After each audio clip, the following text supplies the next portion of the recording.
Поради тоа што дел од станарите не плаќаат месечно по 300 денари за одржување на зградата и не може да се соберат пари да се поправи расипаниот лифт. Инвалидизираното лице Горијан Светјанцовски од Прилеп веќе еден месец не може да излези надвор од станот кој се наоѓа на 6-тиот кат.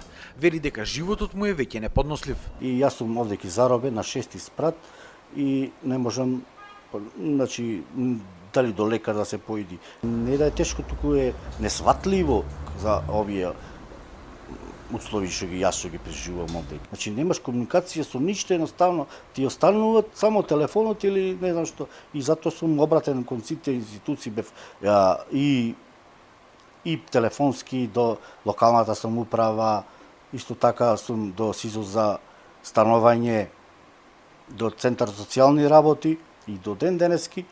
А лифтот не е набавен. Дел од станарите кои ги собираат парите за одржување на влезот не сакаат да дадат изјава во камера, но велат дека советот на станари не функционира и дека дел од соседите не сакале да платат за одржување. Поради тоа не можело да се плати поправката која чинила 41.000 денари. Светјанцовски во овој стан живее околу 15 месеци. Претходно живееше во така наречените социјални бараки во населбата Варош, каде поради пожар во 2015-та остана без свој дом. За проблемот да биде поголем и сопругата на Светјанцовски е инвалидизирано лице.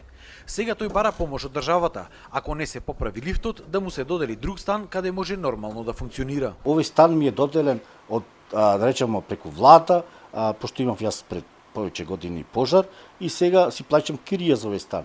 Значи сега излез е останува да си селам.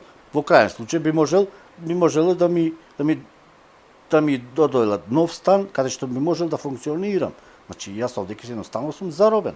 Додека станарите или државата не го решат овој проблем, моментално за Светјанцовски, само терасата ќе му биде единствената можност за допир со надворешниот свет.